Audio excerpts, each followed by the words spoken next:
За манай хүн өчигдөр Хотод ирсэн.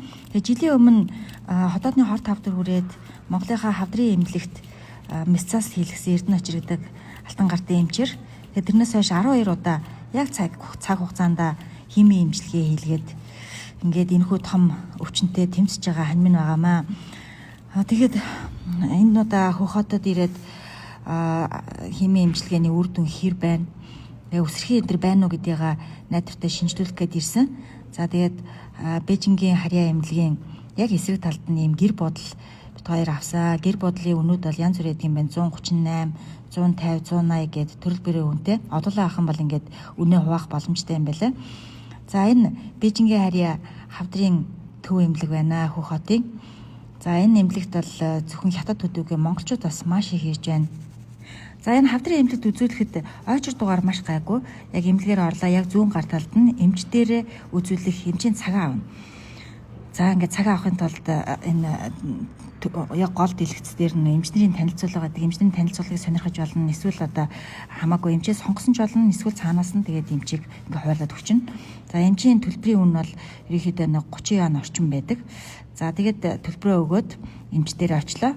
За тэгээд анх үзүүлж байгаа мó эсвэл одоо эмчилгээгээ хянуулах гэж байгаа мó гэдэг зорилгоо хэлээд зовёроо хэлээд тэгээд эмч ямар шинжилгээ хийхийг тодорхой хэлээд өгнө.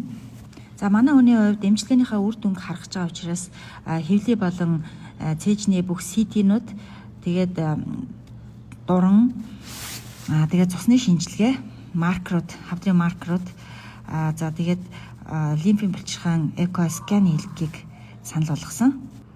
За тэгээ энэ эмнэлэгт бол Монгол эмч нарч бас байдаг, хятад эмч нарч байдаг. За тэгээд хэрвээ хүсэх юм бол заавал гаднаас яваад байхгүйгээр эмнэлэгтээ хэвтээд тэгээ шинжилгээнүүдээ өгч болно. Эмнэлэгт хэвтээд бол ямар ч тийм очир дараалал гэсэн юм байхгүй. За ялангуяа энэ монголчуудын хувьд бол 14 давхарт энэ Монгол дасаг гэж байгаа. Энд чинь бол солиоч нар бүгдээрээ монголоор ярьдаг учраас энд хэвтээд ингээд шинжилгээнүүдийг хийлгэждэг байгаа. Тэгээд нэг орн нь болохоор өдрийн одоо 30 яан юм байлаа. Манайхаар 15,000 орчим төгрөг гэсэн үг. За ингээд эмнэлэгт хэвтээд ерөөсөө 2 хоногийн дотор бүх CT, эхо, дуран шинжилгээнүүдээ бүгдийг хийлгэсэн байгаа. Ингээд өдөр нь хоёулаа сайхан хоол иднэ. Халуун ногоотой тийм хурц хоол идэж болохгүй учраас сайхан энгийн шөлтөө хоол идээд ингээд одоо маргааш хариугаа сонсон доо. За ингээд маргааш өглөө бүх хариунуудаа ингээд автомат машинуудад уншуулад бүгдийг нь авсан. За энэ болохоор угаасаа компьютер дээр бас тэмдэглэгдээд эмчдэр очичд юм байлээ. За ингээд эмч дээрээс хариугаа сонсох гэж бас л догдолсон шүү. Тэгээд 4 хоног эмнэлэгт байжгаад хийлгэх гэсэн бүх шинжилгээнүүдийг хийлгэхэд ойролцоогоор 4,000 юан болсон. За ингээд хариугаа сэтгэл догдлон хоёлаа сонслоо. Тэгтэл ер нь бол эмчилгээний үр дүн маш сайн байна. Үсрэхээлэл байхгүй байна. За хавдрын маркерын нэг үзүүлэлт нь баг зэргийн өндөр байна. Ерөнхийдөө цаашдаа 3 сартаа ингээд шинжилгээ хийлгээд сайн хянаж яваарэ гэж хэлсэн. Монголынхаа хавдрын эмнэлгийн хамт олон Эрдэнэ очир эмч, Брилант эмнэлгийн хамт олон совилогч нарт бас маш их талархаж байна. Ер нь бол манай Монголд эмч нарын чадвар бол маш сайн эмч нар бол үнэхээр сайн байгаа.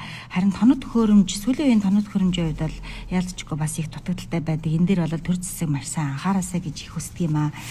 Тэгээд химийн эмчилгээний хувьд манай хүн чинь бүр 12 удаа нэг удаагийн химийн эмчилгээ бараг 48 цаг ингэж судсаар нь явдаг байсан.